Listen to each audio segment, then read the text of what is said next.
episódio 7 do Rede Poderosa de Intrigas. Esse mais sério, mais pesado. Eu ia dizer mais sóbrio, mas não sei se necessariamente mais sóbrio. Mas eu tô aqui com o Caio Lima. Eu mesmo. Direto do Rio de Janeiro, da Mata Atlântica. Hoje um silêncio total. Tá todo mundo de saco cheio. Sexta-feira no Rio de Janeiro. Tá todo mundo na praia, na verdade, né? Só você tá aí hoje? Não, cara, aqui tá uma chuva danada, mas é que eu já tô me adiantando ao próximo governo e já me aliei à bancada ruralista aqui. A Mata Atlântica acabou. Só porque eu falei que era um episódio mais sério, mais sóbrio. Você me veio com bancada ruralista. Antes da gente falar do tema ainda. Hashtag não tô chapado.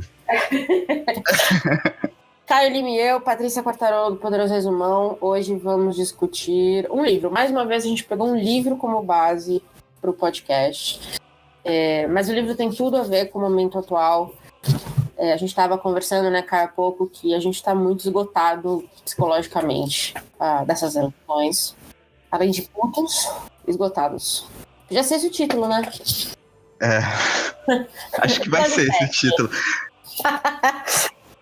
Episódio 7, além de putos, esgotados. Que é exatamente como eu me sinto numa sexta-feira no final do dia. Sabe? Além de todas as obrigações da vida adulta, a gente tem que encarar certas situações medonhas. E o livro que a gente escolheu para embasar nossa discussão hoje é um clássico, nada menos que A Revolução dos Bichos, do George Orwell. Acho que muita gente já leu. Eu não sei se muita gente entendeu. Mas é um puta livro. Mesmo se você não entender a alegoria que ele faz, é um puta livro de qualquer maneira. Pode dar pras crianças. É maravilhoso. Aliás, recentemente, só pra não esquecer de falar isso, que é muito bom, saiu uma versão em quadrinho. Você viu isso? Que isso, eu não vi não. Pois é, se eu não me engano, eu vou confirmar essa informação, mas se eu não me engano, é ilustrada por um brasileiro. Eu vou checar pra vocês e a gente coloca também no Medium, como vocês sabem, a gente tem nossa página no Medium, onde todas as nossas referências aqui estão listadas ali, então você nem precisa se preocupar em anotar nada, vai estar tudo lá para vocês. Rayon, bora pra gente falar desse... É um pequeno catatauzinho, né? Porque são 90 páginas que deu o que falar. Aquela coisa, né? Nos menores frascos estão os melhores perfumes, não tem esse ditado aí? É bom que você tá usando um ditado de 1950, porque é mais ou menos pra aí que a gente vai voltar. É do balacobaco, né? Epa! Esse...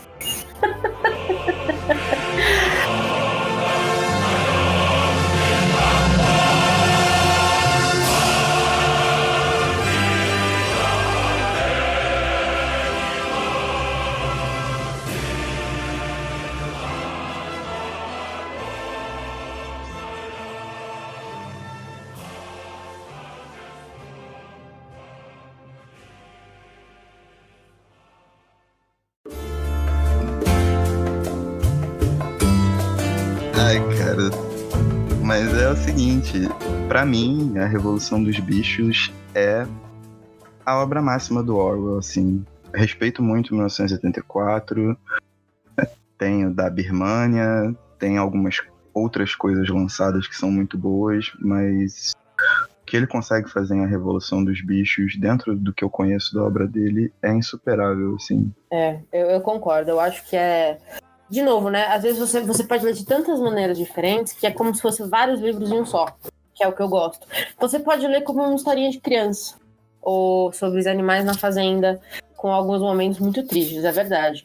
Mas eu acho que a partir do momento que você começa a se politizar, entender um pouco de história, entender um pouco do mundo, você começa a ver já os paralelos. Então, é uma obra que eu acho que ela amadurece com o leitor. Quando esse leitor consegue ir passando essas camadas, né, pouco a pouco, com o exercício da leitura, e é um livro que deve ser lido em diferentes fases da vida, ele consegue demarcar de maneira muito clara e até difícil de você conseguir resenhar ou falar sobre, eu acho que o conceito que todo mundo busca, né, que é o de democracia. Tipo, você sente o envolvimento do Orwell com essa questão da democracia, da liberdade de escolha e de todas as liberdades individuais e coletivas que uma democracia deveria, né, garantir. Uhum. E eu não tenho de cabeça, assim, um autor que tenha conseguido fazer isso com tamanha clareza, sabe? Perfeito. Primeiro acho que vale deixar claro que todo mundo deveria buscar a democracia, mas não sei se é uma verdade máxima, não sei se é uma máxima que todo mundo busca a democracia. Acho que a gente tem visto muito, até na nossa política, que contradiria isso um pouco. Mas eu acho que é muito... o incrível do livro, para mim, eu concordo com você, eu não consigo pensar em outro autor... Óbvio, eu não li todos os autores do mundo, mas não consigo pensar em outro autor que escreva sobre política, ou que fale desses assuntos, que tenha criado uma obra que mostre tão claramente o que é um regime totalitário, sabe? De uma maneira tão literalmente desenhada, clara para você aqui ver. Eu acho muito bom, assim, é uma leitura que é muito esclarecedora. É um daqueles livros que a gente pode falar que é por isso que livros são tão importantes para a sociedade, sacou? Para o exercício da vida, essas coisas todas. É foda. Eu concordo. É bom a gente falar dele agora, antes que ele seja censurado de novo. É bom a gente falar. Não vai poder falar mais, né? E já que a gente não quer sofrer censura, a gente vai lançar isso antes do novo governo. E vamos falar da história. Acho que é legal a gente explicar um pouquinho a história em si e falar um pouco dos paralelos com a história do mundo, né? Porque é um paralelo muito óbvio. Bom, a gente começa na Granja do Solar, né? A Granja do Sr. Jones, que tem aí alguns problemas de dívida, não é mesmo? Ele teve alguns problemas. É o latifundiário normal, né? O padrão. Um cara que depende muito da bancada ruralista. E ele tem alguns problemas, algumas dívidas, e aí ele tem alguns animais, não é mesmo? Ele já não tem tantos animais como antes, mas ele tem alguns animais. O porco major, acho que é um dos animais mais antigos da fazenda, né? Ele já tá pra morrer. E não é spoiler, porque isso acontece no primeiro capítulo, então antes que alguém comece. E aí é o major que dá o tom da conversa, né? Porque ele chama todos os animais que o respeitam muito, acho que pela idade, né? Essa coisa do respeito ao mais velho. E aí ele quer contar um sonho que ele teve. E é esse sonho que a gente começa a entrar no tenebroso mundo que Orwell criou pra gente aqui.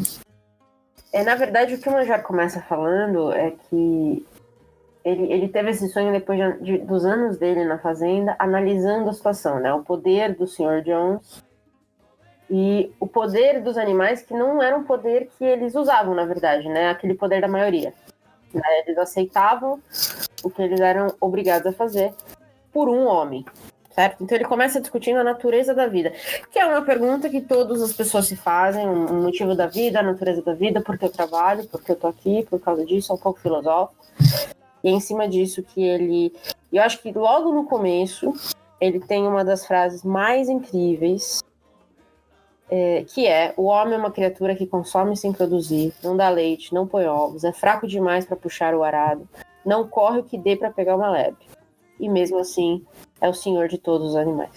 É forte, né? A gente já começa aqui com uma pancada, porque ele tá falando sobre o totalitarismo dos homens.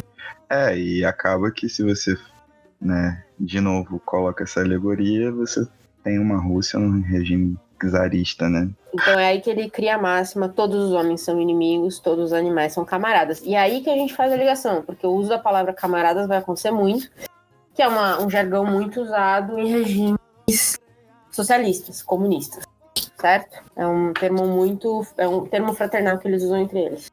Isso a gente nem terminou o primeiro capítulo ainda, então já deu para fazer uma pancada de paralelos. E o Major, a gente, né, na análise da alegoria do Orwell, o Major é o Stalin. Não, peraí, o Major É o Lenin, perdão, Lenin. É o que tem o sonho.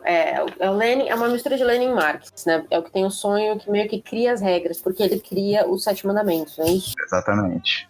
Bom, a gente estabeleceu que o Major é uma mistura de Lenin e Marx, certo? E o Sr. Jones era o czar Nicolas II, que era um czar visto como um homem totalitário, mas que não estava apto para ser czar.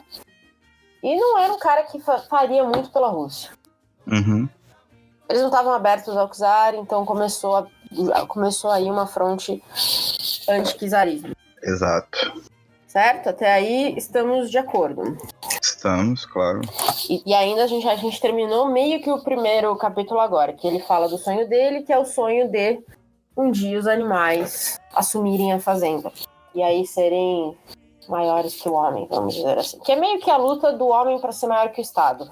Ou maior do que aquilo que o oprime, né? Não só o Estado, mas também o capital e todas as outras formas de opressão possíveis. Boa. É verdade, é isso mesmo. Eu acho que como ele era contra o totalitarismo, a gente pode fazer esse parâmetro sim. Ele sonha, inclusive, com a música, né? Que se chama Bichos da Inglaterra, que é uma... Eu posso dizer, não sei, eu vou dizer uma paródia da Internacional. Isso. E é isso, né? Uhum. A letra não é das mais incríveis, mas fala apenas de bichos livres na Inglaterra. Melhor que latino. Puta merda, meu. Só você pra estar latino num podcast discutindo Orwell. Sem Todo mundo condição, sabe. cara. Não, todo mundo Sem sabe. condição. Todo mundo sabe o slogan disso aqui, né? Tipo, o negócio começa na literatura e não tem onde parar.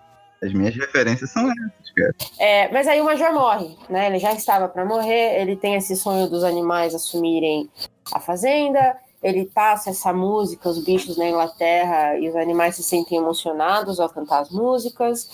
E aí ele morre e cria-se um vácuo de... no caso dos bichos, óbvio que não é um vácuo de poder, é um vácuo de respeito, né? Porque os animais não têm poder nenhum. Mas é nesse vácuo que sobe aí, que aparece Bola de Neve e Napoleão. Dois porquinhos que, na Revolução Russa, representam Napoleão a Stalin, Bola de Neve ao Trotsky. Isso aí. Que são os dois homens que lideraram a Revolução Russa, vamos dizer assim, aprofundaram talvez a Revolução Russa, ou transformaram ela no que foi. Eles se tornaram, talvez, os ícones, né? Tipo, de onde ou até onde a Revolução poderia chegar. Eles se tornaram as duas alternativas, no caso, né? Da Revolução. Pra falar a verdade, porque os dois representavam polos... Caraca, agora eu perdi a palavra. Ideológicos diferentes. E eu quero ler também a descrição que ele faz deles logo no começo, porque eu acho que é perfeita.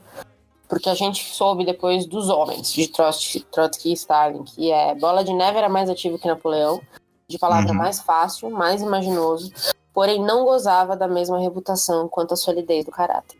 E tem um motivo para isso que ele vai dissecando no livro, né? Uhum. Que também é feito de uma maneira incrível, né? Você vê essas ideologias opostas baterem de frente mesmo, ou seja, dentro mesmo eles não conseguem manter uma unidade para fortalecer a ideologia, então cada um meio que cria sua própria subideologia e aí vira uma questão de quem é mais forte. Exatamente. Né?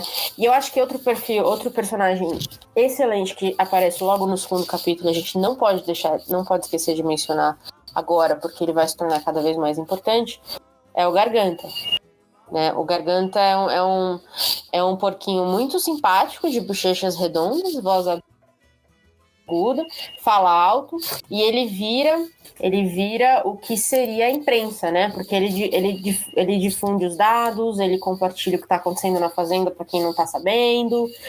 Ele começa como meio que uma tia fofoqueira e e aí é muito significativo nos dias de hoje, ele vira meio que a fonte principal de informação. É tipo o WhatsApp hoje em dia. Exatamente, né? Porque começa como um mimimi, um blá blá blá, você ouviu o que o Garganta falou e tal.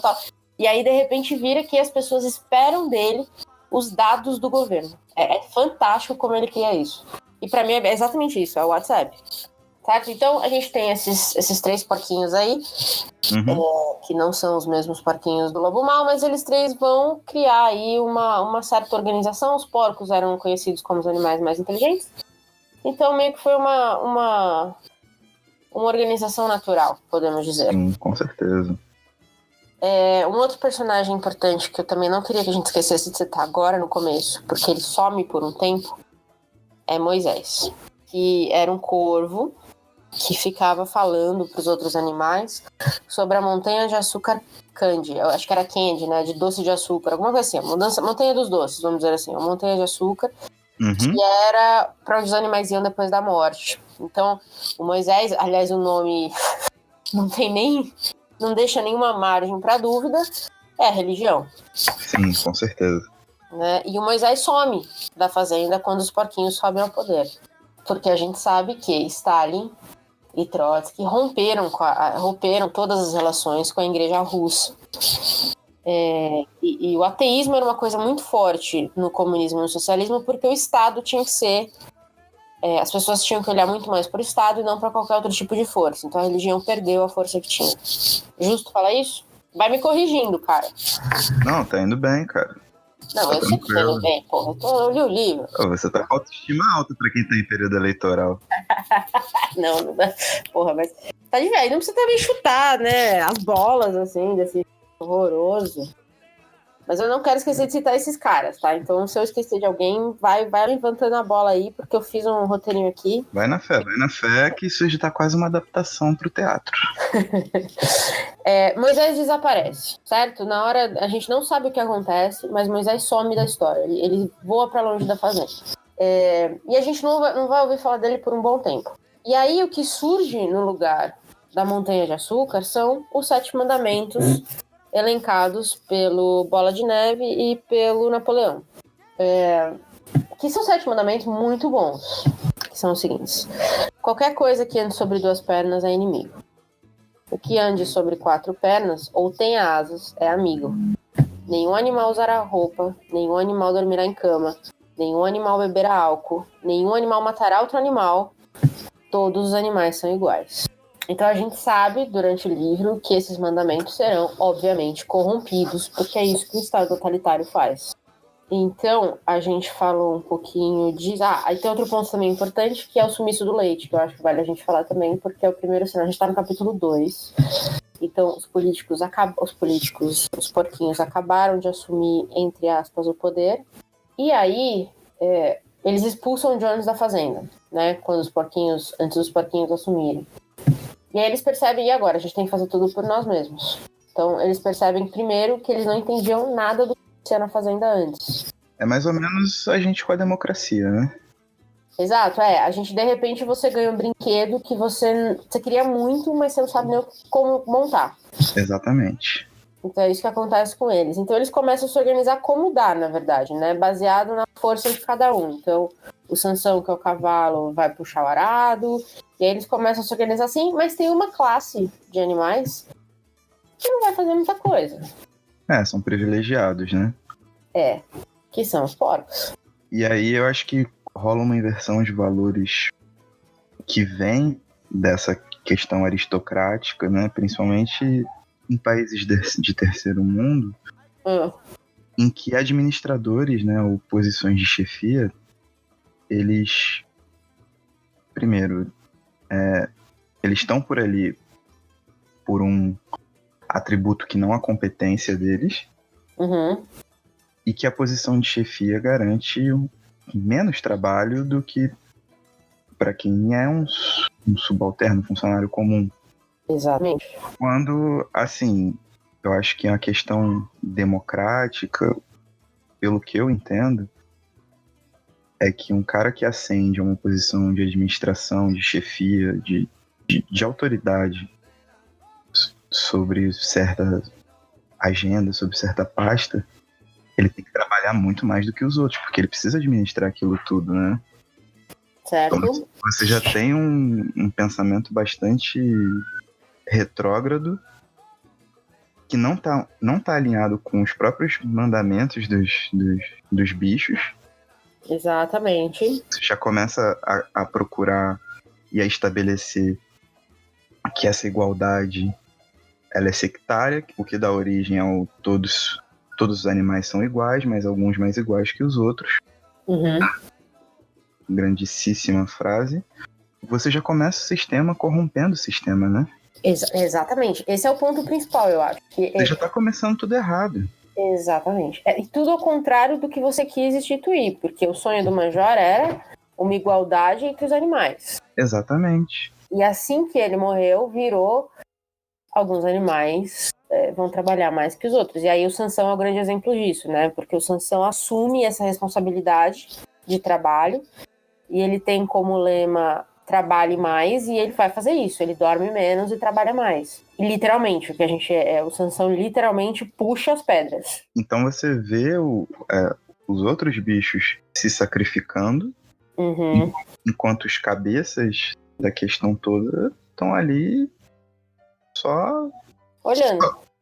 Só. E aí, como é que tá seu negócio aí? Tá tudo certo? Ah, tá, beleza, então. Já... Tirando o corpo fora. Usando esse argumento para poder ter mais coisas. Então, acho que o emblemático disso é a história do leite, né?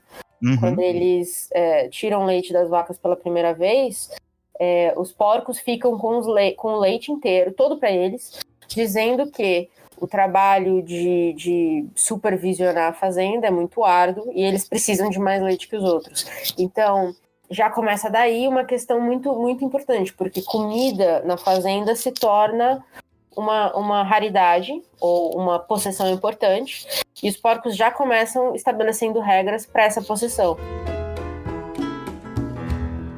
Um outro ponto que eu acho importante, que ele também já coloca logo no começo, é aquela questão que os porcos criaram um comitê para... Eu não vou lembrar o nome, eu não tô achando aqui agora de bater o olho, mas para educar os outros animais, né, ensinar eles a lerem, até para eles poderem ler os mandamentos. Mas não foi muito esforço, então acabou que um outro animal, o burro, como é o nome dele? Ele aprendeu a ler, mas ele não tá muito... E a Quitéria aprendeu a ler um pouco, que a égua que com Sansão. Um Sansão, que era uma força física insana, não conseguiu aprender mais do que até a letra D, depois da letra D. Então os animais, eles eram imédios, eles trabalhavam muito, mas eles não conseguiram, eu vou colocar se educar, mas serem educados talvez, né? O suficiente para aprender a ler e aprender a interpretar o que eles liam. Então o que acontecia? Eles dependiam cada vez mais do que eles ouviam. E aí você começa a jogar uma responsabilidade muito humana, né? De apresentar às pessoas com justiça e com justeza exatamente aquilo que você vai proporcioná-las através da revolução, sem manipulá-las, é você transferir conhecimento. Só que a opção acaba sendo mantê-los no escuro. No escuro, mantê-los analfabetos, repetindo as mesmas frases de sempre, né? Das ovelhinhas lá, 2 pernas mal, 4 pernas mal. Exatamente. E isso fica muito claro porque quando some o leite, algumas maçãs, o Garganta, né, vem a público e fala assim: está provado pela ciência que o leite é importante para a saúde dos porcos. Mas ele não tem nenhum relatório de ciência, obviamente. A gente não sabe de onde ele tirou essas informações. Mas quem está ouvindo fala: então se está provado pela ciência, então tá bom.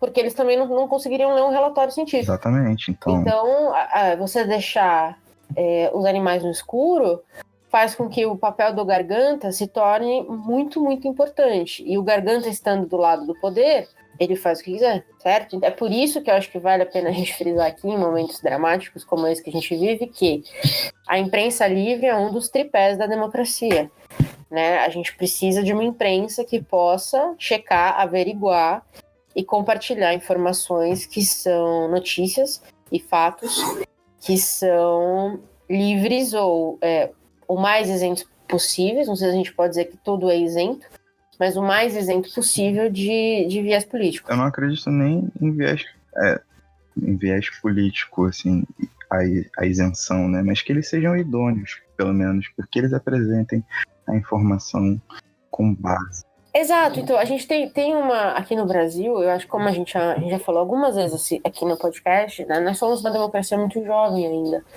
Então a gente ainda tem algumas coisas que são gritantes no que tange a democracia, né? Então é isso, são empresas de rádio que pertencem a executivos ou a políticos, a executivos que têm ligação com políticos.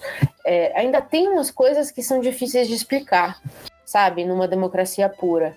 Então eu acho que a gente é importante, é muito, muito mais importante, ou ainda mais importante, a gente olhar para esses veículos e entender o papel deles e entender de onde eles vêm, sabe? Qual o viés. E aí eu vou te dar um exemplo. É uma pessoa que eu conheço, da minha família, não vou citar nomes, postou recentemente uma notícia sobre o calote de Cuba, se eu não me engano, ao Brasil. E a notícia era: o calote chega a 15 bilhões. E a fonte era Folha do Sul, alguma coisa assim. Numa pesquisa muito rápida pelo Google, você aprende que rolou mesmo um calote, mas que não chegou nem a 1 bi, e eles já haviam pago grande parte da dívida, ou algo nesse tipo, tá? Ou algo desse nível. E uma pesquisa um pouquinho mais profunda, você descobre que essa Folha do Sul é ligada a grupos como o MBL. Mas a pessoa que compartilhou não quis fazer essa checagem e não aceitou quando essa notícia e a fonte foi questionada. Eu não sei se a pessoa entende quando ela lê a notícia, se ela consegue interpretar para além do que está escrito ali. Então você tem que interpretar tudo, certo? Você tem que analisar criticamente tudo. E não é um processo fácil. E quanto menos educação você tem, menos você vai conseguir fazer esse processo. E não necessariamente é culpa das pessoas, é culpa de uma educação também falha e cagada que a gente tem, que não deixa de ter um projeto de governo. Então, quando a gente fala das propostas de educação dos candidatos, de todos, é muito importante olhar o que eles querem para a educação, porque a falta é uma proposta. Para mim, é um projeto de governo que vem de décadas. Né? Quanto menos a população sabe, mais ela depende do governo, que aí é tido como uma fonte oficial de informação. Com certeza, e preocupa mais, assim, em tempos tão extremos como o que a gente está passando, é que você tem um acesso muito fácil à informação na sua mão, né, o tempo inteiro, e que aquilo ali torna-se, juntando toda a insatisfação com todos os processos de corrupção que estão rolando e que são constantemente martelados pelos veículos midiáticos que se não falam de morte, falam de corrupção o tempo inteiro. Isso se torna uma verdade fabricada, né?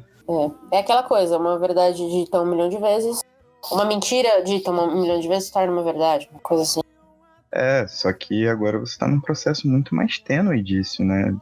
Você tem uma produção de milhares de mentiras se transformando em verdade ao mesmo tempo, e você não consegue frear, e mesmo que você argumente com toda a paciência do mundo que essas pessoas estão lendo de fontes que não são idôneas, que não são imparciais, que não praticam um jornalismo, no caso, dotado de todas aquelas coisas que a gente falou no podcast do Dono do Morro, elas já não acreditam mais.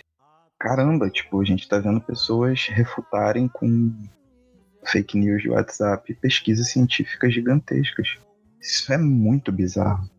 Então, cara, mas eu acho que o acesso desenfreado à informação tá causando no brasileiro, acho que no mundo todo, mas no Brasil especificamente, eu acho que é uma crise muito séria de autocrítica, eu diria. Porque as pessoas acham que o que eu acho, a minha experiência de vida é a verdade absoluta.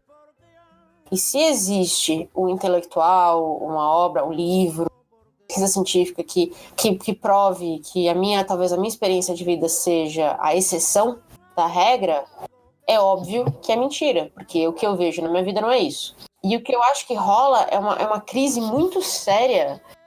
Primeiro, eu acho que escancara o nosso buraco educacional, o nosso problema educacional, a nossa falta de educação de classe, assim, de boa, sabe, de análise de história, principalmente, meu Deus do céu. Falta Paulo Freire, né? Puta merda, agora a gente vai entrar na lista de... Ai, que emoção. Junto com a Le Pen, a Ku Klux Klan. Então em companhia legal, pô. The Economist. Mais uma pra lista de comunistas. Obrigada, Caio. Mas eu acho que é isso. Escancara esse rombo educacional que a gente tem. Escancara o baixo nível de solidariedade e de entendimento de democracia que o brasileiro tem. Porque a gente não tolera discursos que não são iguais aos nossos. A gente é um povo amigável, mas intolerante em muitas coisas. A gente tem uma falsa animosidade, né? uma falsa simpatia. É isso mesmo, eu concordo. Porque no fundo, cara, e é uma coisa que eu converso muito, assim, com algumas pessoas, e tô expondo agora, é que aqui as coisas ficaram meio que irrefutáveis. Se uma mulher acusa um cara de ter sido agressivo na hora de chegar nela, ou ter sido desrespeitoso, a galera já começa a relativizar o desrespeito. Tipo, a mulher tá acusando, a mulher se sentiu ofendida.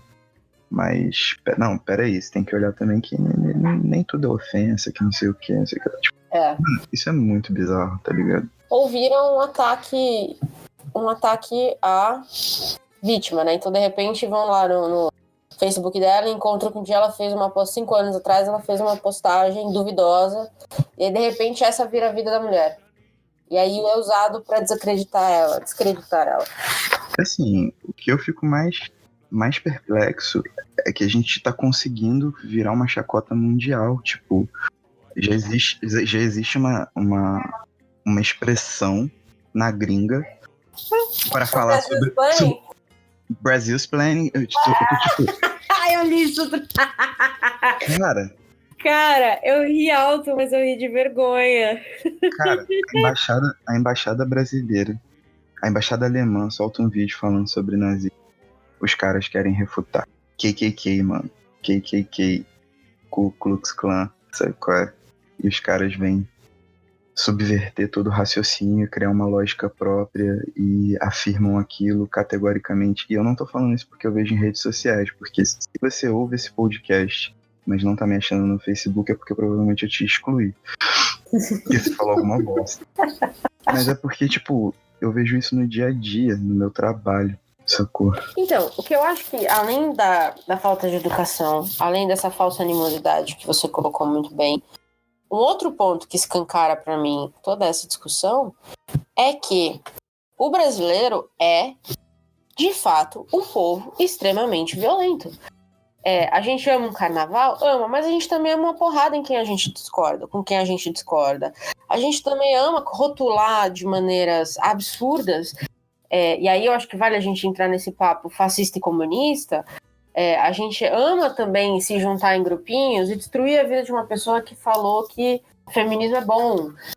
Sabe assim, a gente ama, talvez, de compartilhar vídeos de professor apanhando porque professor é comunista.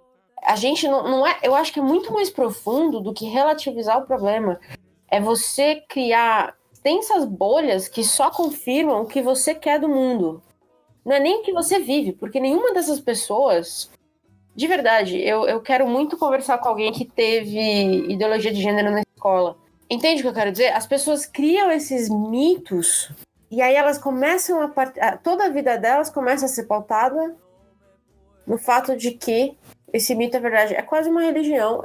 Enfim, eu quero deixar claro aqui que não é um ataque à religião, apesar de eu ser ateísta, não é um ataque à religião, mas vira uma religião, não, porque a paixão que as pessoas usam pra falar das coisas é quase uma paixão religiosa. E assim, o que tá se vendo é o seguinte, cara.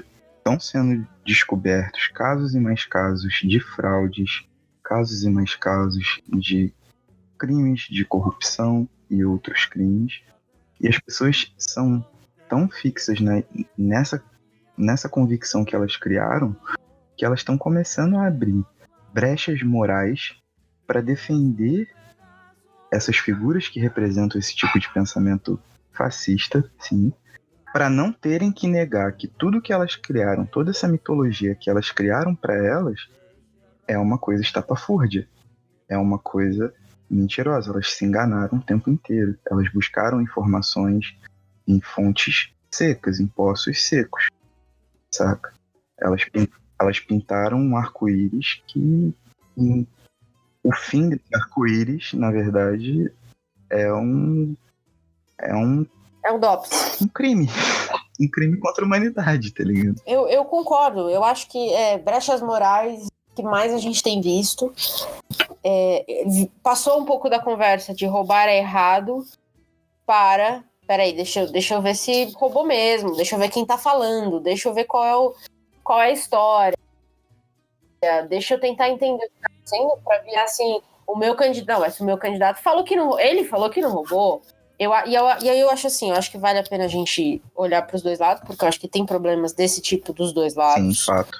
Essa quebra que a gente tem no país hoje de fascistas versus comunistas, para mim, é uma discussão insana. Assim, a primeira insanidade é que desde o começo do século XX, a gente passa por essa ameaça de um totalitarismo de esquerda que nunca chegou perto de acontecer.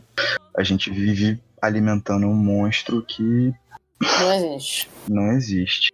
Então, tipo, e hoje ainda menos, porque a economia é toda globalizada e você não consegue se manter um país fechado dentro de uma economia extremamente rural e arcaica, sendo que você precisa de outros produtos e, no caso do Brasil, que já tem um acesso enorme a bens de consumo, tipo celulares, computadores e essa tecnologia toda que não é produzida aqui, esse tipo de serviço não é o carro-chefe do brasileiro, e todas as tentativas de fazer esse serviço aqui dentro foram minadas pelo mercado exterior, que adentrou aqui com todas as plataformas possíveis e fez a festa, porque não tinha concorrência nenhuma. A gente convive com essa ameaça, que é uma ameaça totalmente improdutiva, só para a gente não conseguir avançar, não conseguir dar passos para o futuro em relação à economia, em relação aos serviços que a gente produz, e em relação principalmente às questões sociais do país, que são um abismo, mas em compensação a gente vive sob uma ameaça real de um governo totalitário ultraconservador. E acho que vale esse paralelo agora sobre o livro, que é a Fazenda, a Granja dos Bichos, que depois de que eles tomaram poder, eles mudaram o nome de Granja do Solar para Granja dos Bichos, que, como a gente sabe, a Rússia virou a União Soviética. Eles tinham duas fazendas próximas. A fazenda do Frederick e a fazenda do Pilkington, que eu acho que é assim que fala. Que são nomes muito, muito específicos, certo? O Frederick é uma representação de Hitler. E o Pilkington é a Alemanha, é a Inglaterra. E por que é importante quando ele coloca isso? A gente sabe muito bem que os bichos chegaram ao poder e aí eles perceberam que eles não podiam existir no vácuo, certo? Que é o que a gente está falando agora. Então eles chegaram ao poder e perceberam que em determinado momento precisariam de dinheiro, que era uma coisa que eles não conheciam muito bem, eles não entendiam como funcionava. Então eles contrataram um advogado, um homem, que ele dava só com os porcos, mas que aí ele ajudava com a ligação com o mundo exterior, vamos dizer assim. Só fazendo um adendo, essa questão deles necessitarem depois de fazer essa comunicação, né, nessa alegoria entre a Alemanha nazista e o Reino Unido, é exatamente devido aos perfis, né, dos dois porcos, Bola de Neve e Napoleão, que o Napoleão, representado por Stalin, tinha essa questão da política fechada e voltada para dentro da própria, o que seria a União Soviética. E o Trotsky, ele tinha a ideia de fomentar a revolução em vários lugares para que isso se tornasse uma rede interminável, né? É isso mesmo. E aí que eles batiam a cabeça, né? Exato. E no fim a gente percebe que as fazendas que viram o que aconteceu na Granja dos Bichos, eles começaram a ficar nervosos, né? Porque o que aconteceu? Pô, mas pode acontecer aqui. Uhum. É esse sentimento que é fomentado quando a gente fala de política hoje, que é, mas se aconteceu na Venezuela, pode acontecer aqui. Se aconteceu na Rússia, pode acontecer aqui. Apesar de terem sido revoluções mais antigas e tudo mais, e de novo, né? Você falou, vamos colocar, desde a gente virou uma democracia, esse animal Honda, esse monstro Honda aqui, até agora não chegou. É o golpe mais maldado da história do mundo, né? Mas tudo bem. É um conta carochinha ferrado, né? Exato. Só vou usar expressões de 1960 para me adequar ao século que a gente vai entrar. Ou vai retornar. Isso. Então, eu acho que é bom já ir se... É bom ir se adequando. A gente já retomada em 1964. Meu Deus do céu, cara. Mas eu acho que nessa hora, o que acontece? No livro rola a primeira invasão, que é a invasão comandada pelo Frederick, se eu não me engano. Uhum. Ele tenta tomar, ele vê que, pô, só tem porco no poder, eu vou entrar lá, eu vou tomar, eu tenho arma, o que vai acontecer? Uhum. Então eles tentam, e aí os animais rebatem, e o Sansão dá um coice no homem que morre na hora, ele acha que o homem morreu. E aí tem a máxima do Bola de Neve, que é: um homem bom é um homem morto. Que me deu, assim, arrepio até a coluna, porque eu não preciso nem fazer o paralelo, a gente sabe o que a gente fez com essa frase hoje em dia. Sim. Mas eu quero deixar muito claro para quem é defensor do morto, quem fala essa frase são os porcos. Quem fala essa frase é um porco que acredita que um inimigo seu acabou de morrer. E aí, quando você lê as coisas... De novo, cara, a gente tá na página 30 ainda, tá? Não. Assim, a página 30, a gente já falou quase uma hora de paralelos, tanto com a Rússia soviética, quanto o Brasil atual. Então, vai pensando num homem que é gênio, certo? Eu acho que essa questão dele colocar... E eu acho que é isso que a política brasileira tem feito muito, e não só brasileira, a gente vê muito isso também na eleição do Trump nos Estados Unidos, que é um inimigo forte, um inimigo quase como um infiltrado, que é o seu patriotismo que vai expulsar ele. Não podemos esquecer que o Brasil, acima de tudo, é uma tradução literal de Alemanha acima de tudo, que era o lema nazista.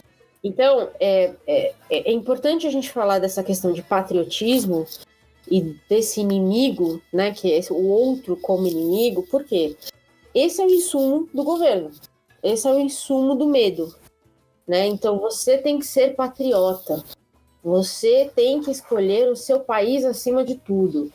E eu tive uma discussão no Facebook quando eu ainda estava com paciência para ter essas conversas, eu não tenho mais. Uma das pessoas falou assim: mas Brasil acima de tudo. Eu falei: cara, Brasil acima de tudo até você mudar para Miami. Não é Brasil acima de tudo. E não precisa ser Brasil acima de tudo. Porque quando você coloca...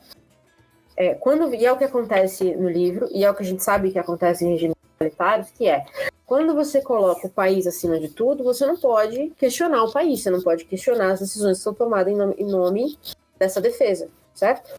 Você perde o seu direito basilar de democrata, né? Justamente poder... De criticar. Estar a par do que está acontecendo e fazer as críticas devidas. Exato. Até porque criticar faz parte. Você não é obrigado a concordar com tudo que o governo faz. E criticar não é só uma coisa ruim. Você pode fazer uma crítica construtiva. Você pode criticar para melhorar o que já tá bom, inclusive. Uhum. Essa noção de que você deve discordar de tudo, de que você deve ser do contra em tudo e blá blá, não. Você tem que ter o senso crítico, serve exatamente para isso, né? E é incrível uma coisa também, né? Você tem uma aplicação de senso crítico, que é exatamente nesse viés de você analisar as coisas com atenção para poder formar uma ideia central e desenvolver o que você está fazendo, seja um trabalho, uma pesquisa ou o seu próprio pensamento, enfim, qualquer coisa. E a ação de criticar, né? Elas têm a mesma coisa, mas elas são usadas de formas completamente distintas, né? Criticar tornou-se uma parada pejorativa, assim. Na verdade, eu acho que fazer perguntas que as pessoas não sabem responder hoje é tido como um ataque. Entende? Então, eu lembro que na época em 2013, né, na época das passeatas, eu perguntei para muitas pessoas que foram nas passeatas anticorrupção o que era ser anticorrupção, porque, de fato, eu acredito, todo mundo é anticorrupção, na teoria.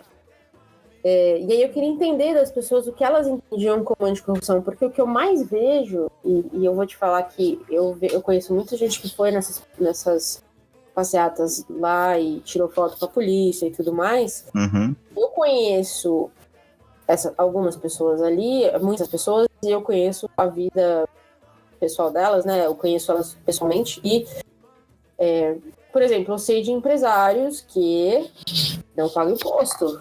Eu sei de empresários que não só sonegam imposto, eu sei de empresários que desviam dinheiro para o exterior. Mas estavam lá contra a corrupção.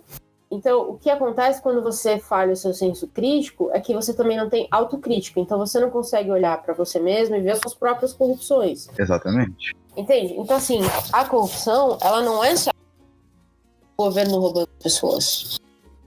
Ela precisa de uma autocrítica, porque a gente conhece o jeitinho brasileiro como algo muito positivo, mas não deixa de ser uma maneira de corromper uma situação. Então, quando você começa a questionar o que é ser contra a corrupção e alguém me lança é ser contra a roubalheira do PT, eu sei que essa pessoa não tem a mínima ideia do que tá falando. Mas eu não posso falar isso. Porque eu tentei. Não tem conversa, entende? Não tem um diálogo. Assim, eu também sou professor, né? Numa escola técnica e encaro muitos jovens. Não pratico viés ideológico nenhum quando eu vou fazer, até porque eu dou aula de mecânica e elétrica. Mas eu tento, além de passar as matérias, passar certas questões não de comportamento, mas de atitudes. Tipo, todo bom funcionário deve se comunicar muito bem, ser extremamente transparente nas ações que faz. Uhum. E o que eu acho muito importante frisar, e eu acho que vai muito dentro dessa linha que você está falando dos empresários que foram reclamar sobre corrupção e que só negam imposto, que ajudam a perpetuar a pobreza, desvalorizando a classe de trabalhadores, que eles fazem isso. É que, cara, quando você chegar numa certa idade, ninguém vai poder... Você tem que ter uma vida pautada em transparência, em verdade, em atitudes corretas, dentro de um conceito que você estabeleça para você, mas que ninguém possa ficar falando de você. Ah, mas o Caio nesse santinho todo aí não. Essa história aí que você falou dele da aula, pô, na sala ele era isso aqui, isso aqui, isso aqui, isso aqui, sabe qual é? E esses caras todos vão carregar no histórico deles. Provavelmente eles nem ligam pra isso porque eles têm dinheiro, tá ligado? Mas eu acho que pra gente que de uma situação de pobreza mesmo, acho que é importante você ter essa questão de que sempre que forem contar a minha história, vai ser uma história só, sabe? Por mais que eu tenha cometido os piores erros do mundo, vai ser a minha história, tá ligado? Ninguém vai ficar ali tendo que desmentir o que eu fiz, o que eu não fiz, como se fossem várias autobiografias do Roberto Carlos, mano. Ou do Pelé. Pensando en nuestro idilio con sanar, sin pensar que ya lo que buscaba en mí era el amor de loca juventud.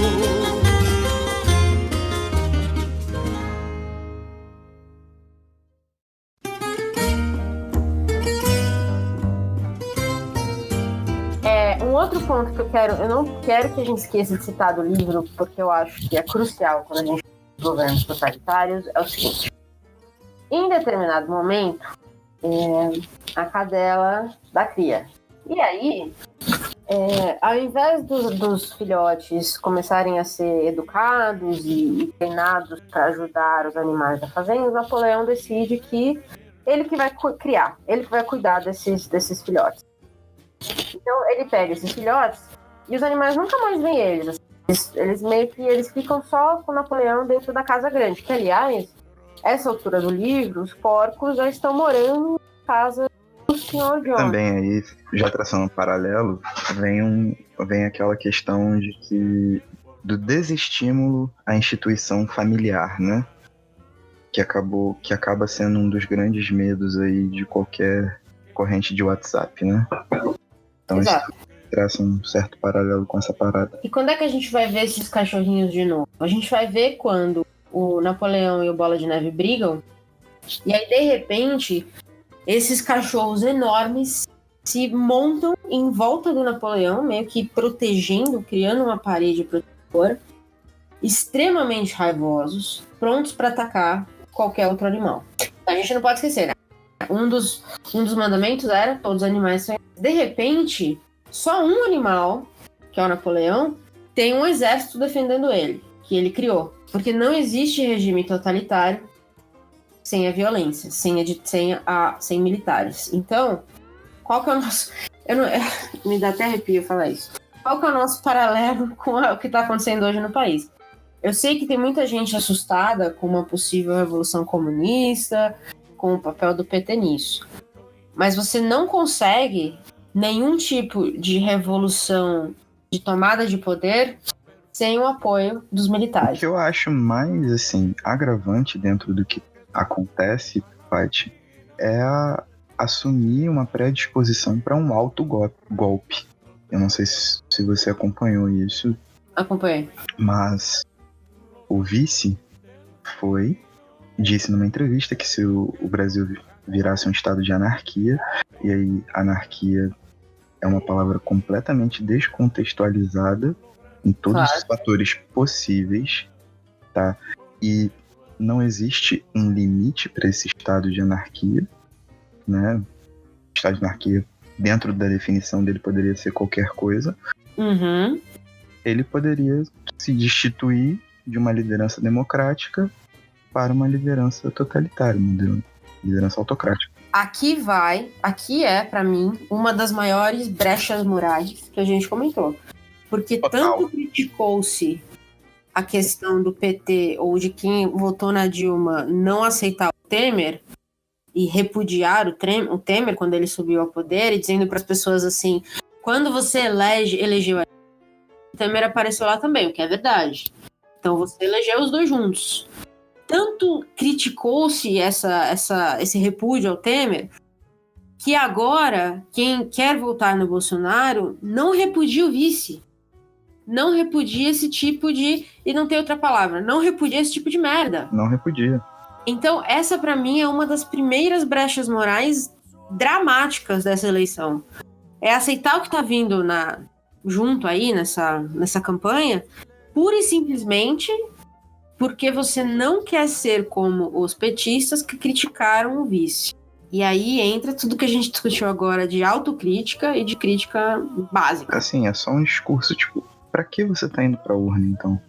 Se a sua democracia tem a sua representatividade máxima no seu voto, e se você compactua com essa ideia de um autogolpe, qual é a finalidade de você tá indo pra urna? Vai pra rua pedir uma intervenção, pô. Você tá elegendo um cara democraticamente. O cara tá com todo o Estado aparelhado pra servi-lo. Não servi-lo, mas no caso dele é servi-lo porque ele tem essa ideia autoritária de poder. E antes de qualquer resultado, de qualquer coisa, 2 meses antes, ele já lida com um possível estado de anarquia que não se sabe o tamanho. Então, tipo, as UPPs aqui no Rio de Janeiro, a gente falou isso durante o podcast do Dono do Morro, de novo, repito. Será que não era estádio de sítio, não era estado de anarquia? Uhum. Sabe qual é? Outras situações, a situação de São Paulo, que você citou, do PCC, tocando terror aí, já não era o suficiente, então, pra ter? Se chegou nesse extremo e não teve, como agora o cara toca nesse assunto? Exato. Então, assim, é o que a gente tá discutindo, assim, essa brecha moral é, talvez, eu acho, o ponto mais sensível da nossa falta de cultura democrática e da nossa falta de cultura crítica. Né? Então você não pode discordar.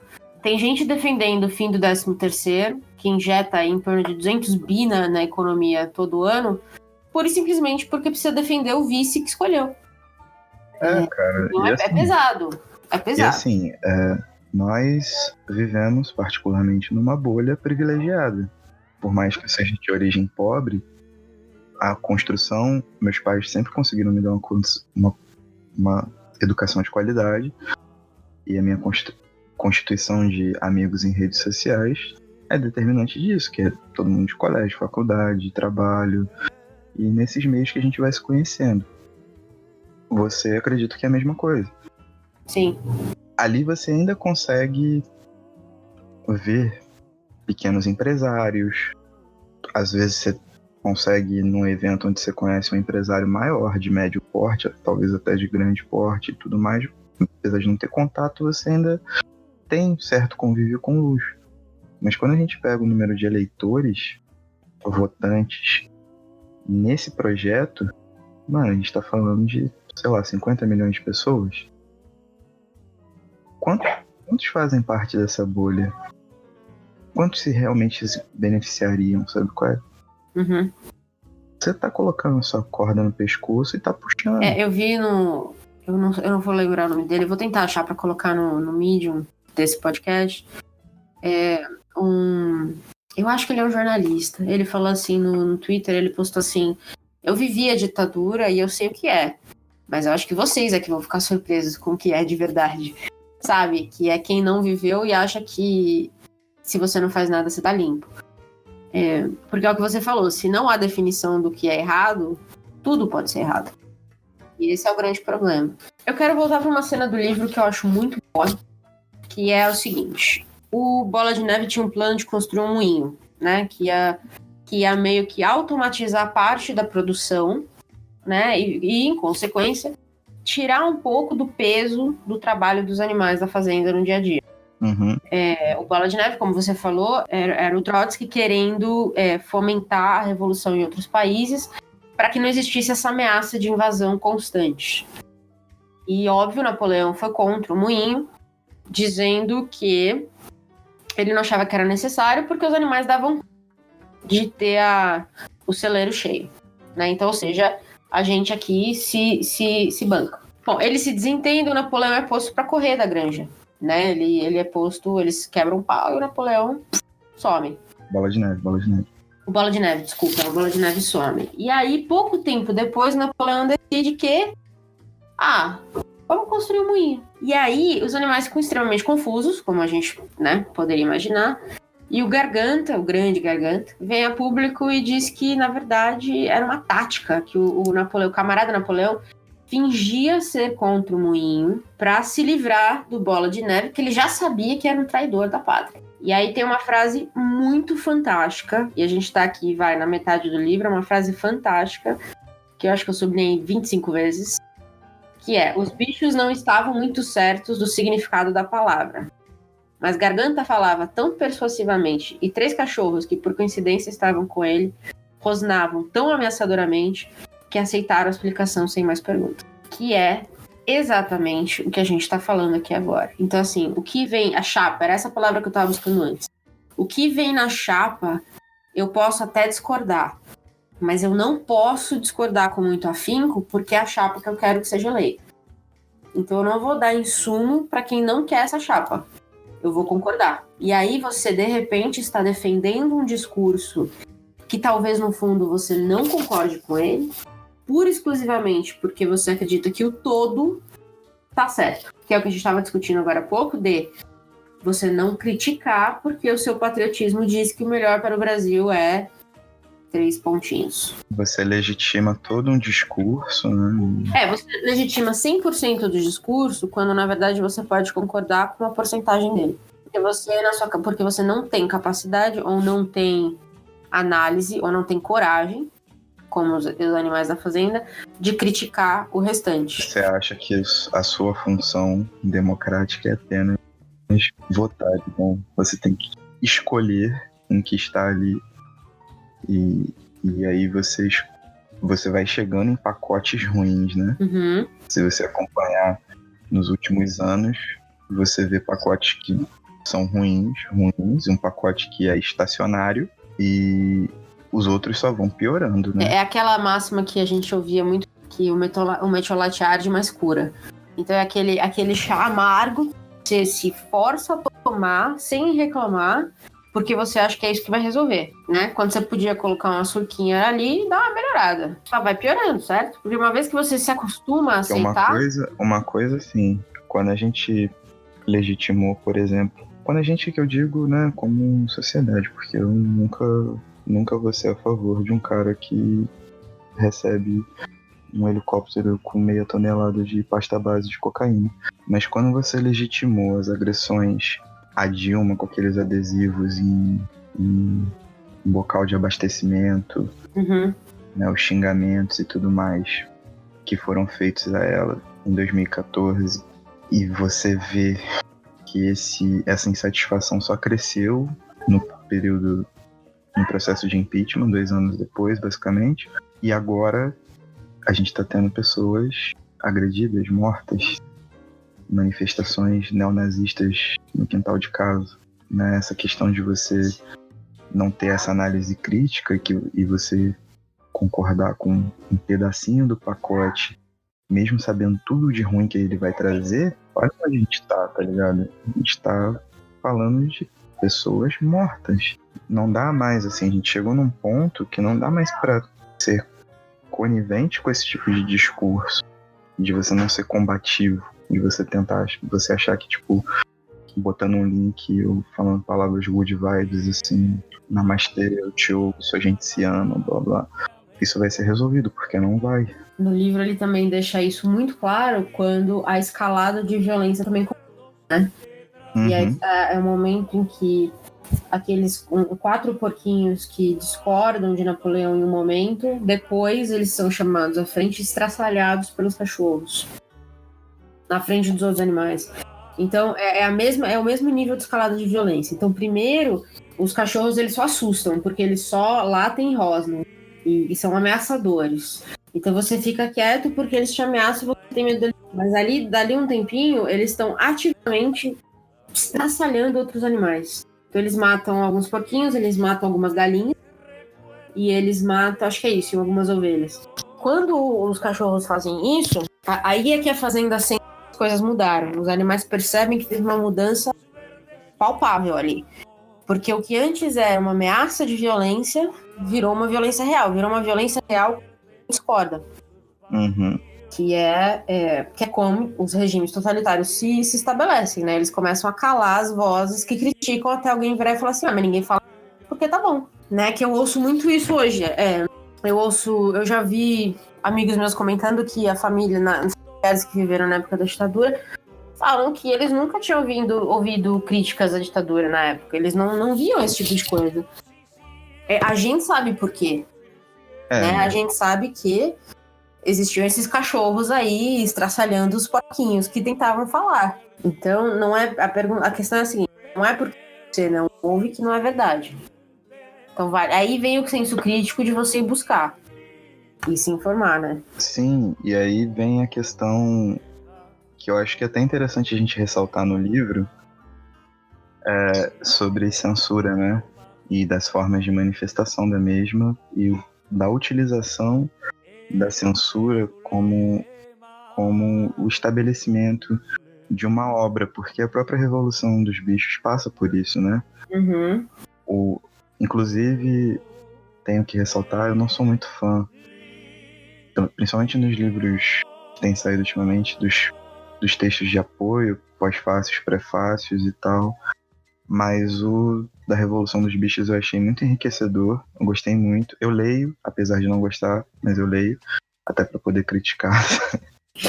Sim. O da Revolução dos Bichos eu gostei muito, e ainda vem com um prefácio que o próprio Orwell escreveu numa das edições. E assim, o próprio Orwell nunca viu o livro dele fazer realmente sucesso, né? Que ele só foi bombar realmente como propaganda anticomunista. Inclusive foi proibido em vários países, né? Foi proibido em vários países. Na própria Rússia demorou muito. Então, o fato do livro ter sido proibido em vários países, inclusive países capitalistas, é que vale ressaltar que, apesar dele estar falando aqui da Revolução Russa, né, e do comunismo, o modus operandi que ele descreve é como se formam os regimes totalitaristas como um todo, independente da vertente. Sim. Né? Porque é o mesmo processo.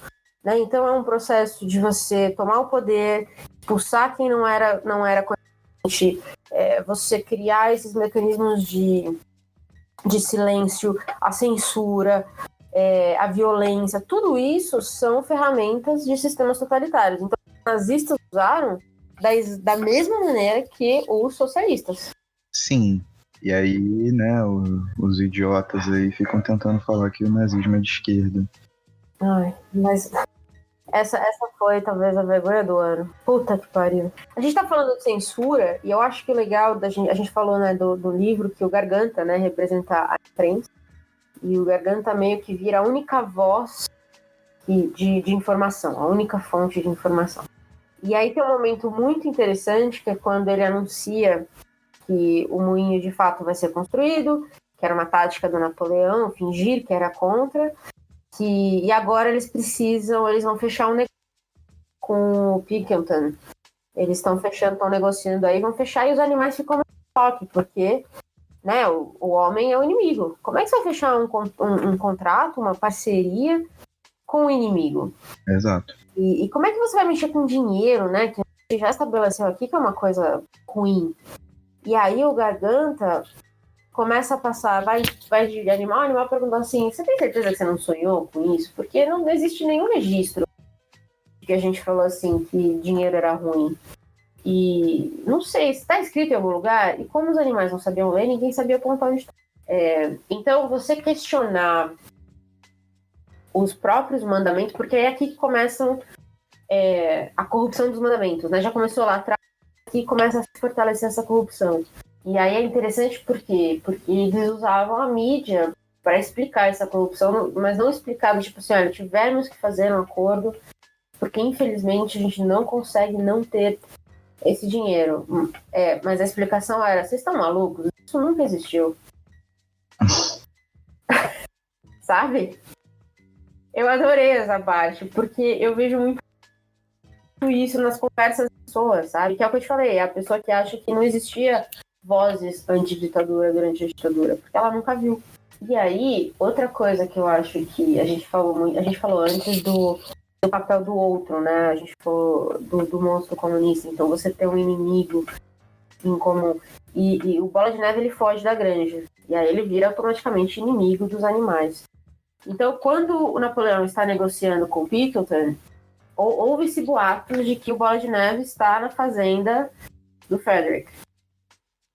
Mais pra frente, quando o Napoleão dá um Pelé no Pickelton, fecha o negócio com o Frederick, é que, na verdade, o boato era que o Bola de Neve estava na fazenda do Pickelton. Então, o Bola de Neve meio que vira a antítese, sabe, do que eles buscam. Então, onde ele está, eles usam ele como, digamos assim, um peão para justificar algumas coisas que não tem justificativa. Poxa, nem parece com aqui, cara. Nossa. Não sei que paralelo traçar agora. Nossa. Tô perdida. Não faço ideia. Eu tô levando parte do livro porque eu quero que as pessoas entendam de verdade que o livro foi publicado em 1945, né? Logo depois do final da Segunda Guerra Mundial. Mas é um livro atemporal em muito, porque o ser humano gosta de um papai resolvendo os nossos problemas. Então, eu acho que o ser humano pende, ou não todos, mas vamos dizer assim, nos países em desenvolvimento, a gente tende a regimes totalitários porque a gente quer que resolvam os problemas sem a gente ter que se envolver. Sim, e o que eu acho mais grave é que se você botar na ponta do lápis o que o Brasil tem, uma Constituição igual o Brasil tem, com potencial econômico, com a força que a miscigenação acabou trazendo, caso todas as raças ou as etnias fossem respeitadas da forma devida, né, com paridade de direitos e não com esse racismo velado que a gente vê todo dia. Uhum. Com igualdade de gênero, com tudo. Se você botar na ponta do lápis, mesmo sem isso, na verdade, mesmo na atual situação do Brasil, países africanos implorariam para ter o mínimo do que a gente tem de democracia. Cara, mas não precisa nem ser democracia, é só você... Não, tipo assim, de organização, sabe? Sim, mas é só você pensar que, com tudo que aconteceu nos últimos 10 anos da nossa política, que os rombos que existem, eles existem. Eu não acho que a gente pode negar que eles existem. Ainda assim, o Brasil é uma das maiores economias do mundo. Sim. Mas isso com tudo que roubaram. Mano, empresa estatal tá pagando PL, cara. Entende? Então, assim, as coisas são muito mais profundas do que eu quero que o governo roubar. Todo mundo quer que o governo pare de roubar caralho, vírgula, né? Vírgula, caralho. Todo mundo quer isso. É um conceito padrão. E não existe isso de roubar menos. É não roubar, né? A gente tem que... Essa brecha moral não pode existir, apesar dela existir na conversa. Mas agora tá existindo, né? Porque eu já vi aqui que tem que eleger o ladrão menor. Então, é uma brecha moral difícil. É um meio termo que a gente não devia aceitar. Mas é isso que eu acho que falta um pouco para as pessoas, essa noção. Porque o Brasil emprestou dinheiro que podia ser usado na... É verdade. Mas parte do Brasil ser uma das maiores economias do mundo é também um papel político de destaque no mundo. A gente não vai emprestar dinheiro para a Alemanha, a gente vai emprestar dinheiro para os países que têm menos que a gente. É o conceito meio que... O que é mais bizarro é o cara falar isso vestindo uma calça da Adidas, que é uma empresa alemã e fabrica calça no Vietnã. Mas não sabe disso, né? Tá ligado? Tipo, a economia hoje ela não é a mesma coisa que era nos anos 60, cara. Exatamente. Hoje o mundo inteiro tá conectado e você consome isso o tempo todo. Não tem como você... Então, essas concessões que a gente vai fazendo para justificar as coisas, sem que a gente consiga entender o contexto, eu acho que na verdade, a pior parte da nossa discussão, sabe? Porque é o que mais deixa a discussão rasa. Sim. Então, você não entende, por exemplo, que o Brasil tem um papel crucial de líder político da América Latina. É o maior país da América Latina, é o maior mercado da América Latina. Então, a gente tem sim um papel a colocar. E, óbvio, deveria ter saúde para a educação? Claro, eu acho que também ninguém vai negar isso. Mas você não pode se excluir ou se omitir de responsabilidades globais, se você quer ser um líder global. Então, muita gente olha para os Estados Unidos babando. Mas os Estados Unidos é um líder global por um motivo. Então, você precisa ter os dois conceitos ao mesmo tempo. E não adianta você só olhar para o próprio umbigo e falar assim, eu queria mais educação e mais saúde, e mais isso e mais aquilo, mas a gente está vendendo gasolina para a Argentina. Porque as coisas elas andam juntas porque elas precisam andar juntas. E muito me preocupa o discurso de que talvez a gente não devesse fazer esse tipo de coisa, sabe? Porque eu acredito muito que o Brasil deve ser uma liderança regional. Eu gostaria que o Brasil fortalecesse esse papel, pessoalmente. Mas não sei se isso vai acontecer, não sei como isso aconteceria. Nem sempre é em questão de empréstimos, nem sempre é dinheiro. Tem várias maneiras de você exercer uma liderança regional. E eu também gostaria que tivesse mais dinheiro para saúde, para educação, mas eu não acho que as coisas se excluem, sabe? Elas não são excludentes. E, de novo, a gente está falando de uma das maiores economias do mundo, apesar de tudo. E assim, o que eu acho mais louco é você depositar todo o peso dessas interligações que acontecem entre esses vários setores que a gente está conversando numa pessoa só, ou em duas, né, que seria o presidente e o ministro da pasta. Porque até chegar o asfalto no seu bairro, ele passa por um processo político e financeiro gigantesco. A gente não, como nação, a gente não faz a mínima noção de como isso tramita. Não é transparente. O que é bizarro, tá ligado? Eu falo pra você, pelo que eu me lembro, eu tive professores de história e geografia muito bons. Eu tive aula de geopolítica, muitas aulas de geopolítica, foi basicamente meu terceiro ano todo, mas essas questões organizacionais políticas mesmo, de você saber as estruturas e tal, essa parte ficou muito aquém, tá ligado?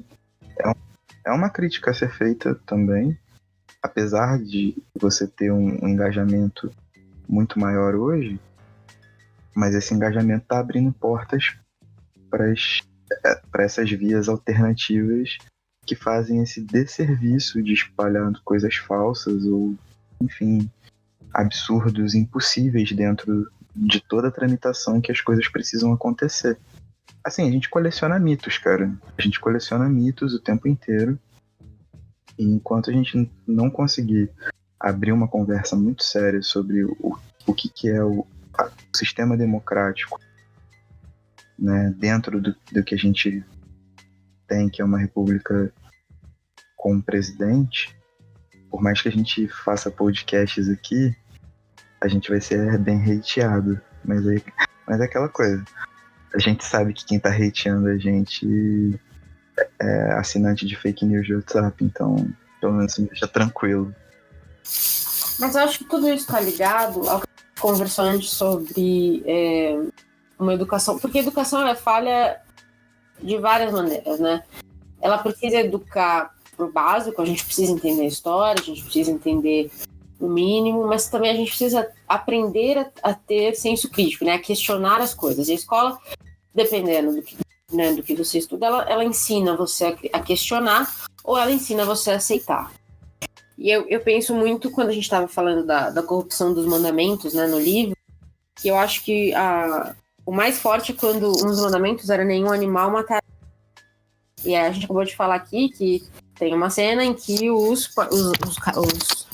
cachorros do Napoleão trucidam os porquinhos que estavam falando contra ele. E aí, quando a Maricota, que sabia ler, foi lá revisar o mandamento, estava escrito: nenhum animal matará outro animal, vírgula, sem motivo. Então eles começam a emendar os mandamentos. E aí todos os animais falam assim: não, então tá, então eles tinham um motivo. Então o mandamento diz sem motivo. Ninguém questiona por que desse sem motivo e quais seriam os motivos corretos. Que é o que a gente tá falando, vira uma carta branca para se fazer o que quiser. Então eu acho que uma das lições do Orwell, lendo esse livro para mim, sempre foi: questione tudo. Questione o que já está escrito, questione o que já foi falado, questione o que mudou de uma hora para outra, né? Entenda como essa mudança aconteceu. Às vezes as coisas mudam porque elas evoluem, né? Então a gente pode mudar de opinião porque a gente aprendeu um fato novo. Isso é relevante. E o que eu acho que habita o jogo democrático e que o Orwell conseguiu exemplificar também é que o seu questionamento não deve ser só para si, tem que ser para o outro. Se aquilo ali acontecer, vai ser bom para você? Pode até ser, mas e pro outro? Como é que vai ser? Você tem que sempre estar olhando pro lado, mano. Tipo, todo mundo tem que sair bem. E todo mundo tem a oportunidade de sair bem, tá ligado? Tipo, deveria ter oportunidade de se sair bem. Mas é por isso que eu acho que é tão importante em países em desenvolvimento democrático, vamos dizer assim. Por isso que eu acho que é tão importante para essas forças que tem uma quedinha mais totalitária, de manter essa separação, sabe? De com certeza. manter um outro afastado. Porque, assim, eu vejo, eu conheço pessoas que foram... Uma pessoa, um caso muito emblemático, uma pessoa que foi demitida da empresa e aí decidiu tirar, esse ano, tá? Decidiu tirar um ano sabático para construir uma casa na praia. E eu também conheço uma pessoa que foi demitida da empresa e teve que virar Uber porque não tinha o que comer. Então são duas pessoas em situações muito diferentes, que exigem do Estado coisas muito diferentes, vamos dizer assim, talvez. Uma pessoa com poder aquisitivo muito alto, que pode se dar ao luxo de não trabalhar por um tempo para construir sua casa na praia, e uma pessoa que não se pode dar ao luxo de deixar de trabalhar um dia sequer porque não vai ter comida em casa. E aí você vê as duas pessoas defendendo a mesma coisa. E para mim é muito interessante de ver isso. E defendendo, digamos, a mesma chapa. E para mim é interessante esse movimento, sabe? Porque eu me questiono e eu tento... E é essa conversa que eu quero ter, que é o que cada um de vocês acredita que vai tirar desse governo. Porque é muito claro para mim que o governo também não vai ser igual a vocês. Porque vocês precisam de coisas diferentes. Então, mas esse é o tipo de conversa que eu não consigo ter. Eu não sei se alguém está conseguindo, mas eu não consigo. Eu não consigo tirar o insumo suficiente para entender a decisão da pessoa. Entende? Não faz sentido para mim. Eu não consigo, não me convence. E aí eu acho que entra uma outra parada que é muito complicada no Brasil, que as 5 regiões, elas são extremamente diferentes em matizes étnicos, em matizes socioeconômicos, em matizes naturais, tudo é muito diferente. E a gente tá vendo que quem tá sendo beneficiado são sempre os mesmos caras. Isso se apresenta quando você tira a porcentagem de votos no primeiro turno. Tem uma distinção muito grande de ideias. E as pessoas daqui do Sudeste e do Sul, elas não conseguem dialogar com pessoas do Nordeste e do Norte. Ou não estão abertas a isso. não sei se não estão abertas ou se realmente ninguém consegue se entender. Sacou? Por mais que tentem. Mas é um ponto agravante de você olhar e ver essa disparidade tão grande de preferências. Isso tem que ser discutido. Isso tem que ser aberto. Uhum. Ser fomentado. Mas o que você vê naturalmente pelas próprias redes sociais e tudo mais é a bolha. E, cara, eu vi um vídeo terrível de uma mulher de Santa Catarina falando que as urnas do Nordeste foram todas fraudadas, que não sei o quê, e que por eles serem muito interiorzão, tipo, citando Salvador, como se fosse interiorzão, assim. Mas é o que eu te falei, cara, o brasileiro, ele gosta de uma autoridade, ele gosta de uma superioridadezinha, ele curte. Tipo, e ela falando que por eles serem muito interiorzão, assim, Recife, isso aqui ser tudo interior, eles não tinham conhecimento suficiente pra saber no que estavam se metendo, que não sei o que, tipo. Cara, foi um apelo, assim, emocionado, tipo Luiz Anel defendendo os animais, sabe? Eu fiquei tipo, mano, onde é que isso? Isso não existe, né? Essa pessoa não conhece o Brasil. Mas não só... Mas então, é isso, Caio. Eu acho que não só não conhece o Brasil, como não conhece nada além do que ela mesma vive, como ela não aceita que as outras realidades também sejam possíveis nesse país. É muito possível que a gente tenha executivos milionários que queiram um país mais igualitário, como é possível que a gente tenha executivos milionários que não queiram um país mais igualitário, para eles poderem pagar menos para mão de obra, como pode ser a pessoa comum do Nordeste que quer mais regime militar, e a pessoa mais comum do Nordeste que tem fome e vai votar em quem deu comida. Todas essas realidades são viáveis. Todas essas realidades podem viver no mesmo país. Mas você precisa ter esse valor pela democracia para ouvir todo mundo e entender o que todo mundo está dizendo, que são todas realidades factíveis. E a gente não tem, porque o que discorda do que eu vejo, né? Se nenhum dos meus amigos passa fome, então é aquela lógica falha patética. Se nenhum dos meus amigos passa fome, então ninguém passa fome. Exato. Quem tá passando fome é porque não trabalha.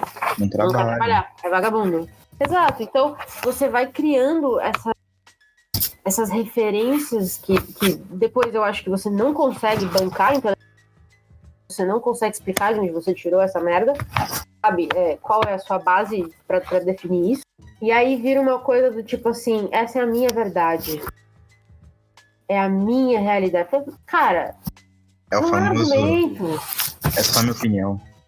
Exato, cara, enfia no cu. Não é argumento. Entendeu? Se você não consegue embasar sua opinião é uma bosta. Exatamente. Vamos ser sinceros, cara. Se você não consegue nem me dizer assim, olha, eu li um censo que dizia que 80% do país não passa mais fome.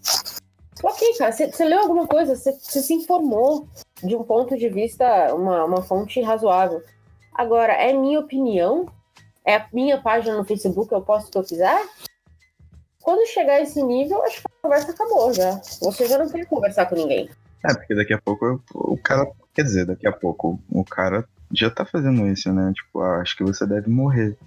Que é isso, mano? Não, é minha opinião, acho que você deve morrer. E isso me lembra muito a questão de você vai fazendo as alianças que te convém, né? Então você vai fazendo as alianças que reforçam o seu viés de mundo que você tirou do seu sovaco, que não tem significado nenhum, não tem base nenhuma. Então você fala assim, mas eu tenho o primo do meu amigo que vem do norte e diz que ele nunca passou fome.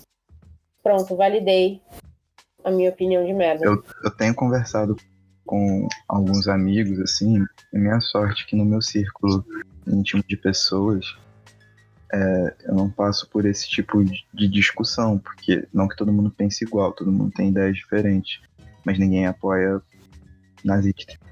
Pra mim tem sido um pouco mais fácil suportar, mas eu fico vendo alguns amigos meus que, cara, alguns comentários que eles recebem em Facebook, assim, completamente aleatórios.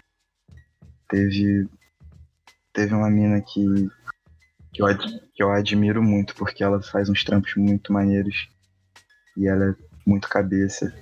Ela postou uma foto de Dia das Crianças dela tocando piano. E assim, foto super bonita, uma legenda engraçada e tal. Uhum.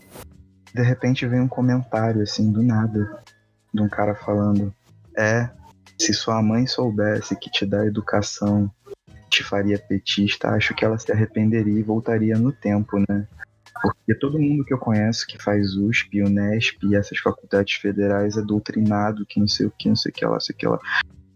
Era uma foto que ela postou de Dia das Crianças tocando piano. E o cara falou que por ela ter cultura, ela era petista e que a mãe dela se arrepende de ter dado cultura, de ter dado educação à filha dela. Veja, a USP, que é a melhor eleita universidade, ou uma das melhores universidades do país, inclusive em listas de gringo.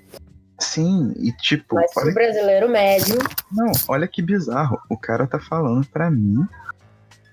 Quer dizer, pra mim não, né? Mas o cara tá falando pra ela. Tipo, uma pessoa chega e fala pra mim que meus pais se arrependeram de me dar educação. Não é o que eu tô falando, velho. Aí as pessoas entram num loop de tentar se justificar que os tiros vão saindo pra todo lado, aí pega no pé, pega no braço, pega na cabeça e elas nem percebem. Quando você tem autoridade suficiente, mas você não tem argumento suficiente pra justificar, você simplesmente fala não. Se você não tem autoridade suficiente e mesmo assim que você quer justificar alguma posição sua ou alguma coisa, é melhor você ficar quieto. Como diz um amigo meu, a internet, o que a internet fez pra gente foi expor o idiota. E aí e ele se expõe sozinho, não é que a internet faz esse trabalho. Quando você faz esse tipo de comentário, não tem mais o que falar. Você já está aí exposto como um grande do imbecil. No livro, que a gente tá falando dessas alianças bizarras, né, que a gente acaba fazendo, ou dessas concessões bizarras que a gente acaba fazendo, a gente falou lá no começo que o Moisés, ele sumiu, né, da fazenda, um momento. Aí tem um momento que ele volta, né? E ele volta justamente quando? Depois que a fazenda é invadida, e aí percebe-se que as fazendas do lado são um risco real, porque a fazenda foi invadida, a granja foi invadida 2 vezes.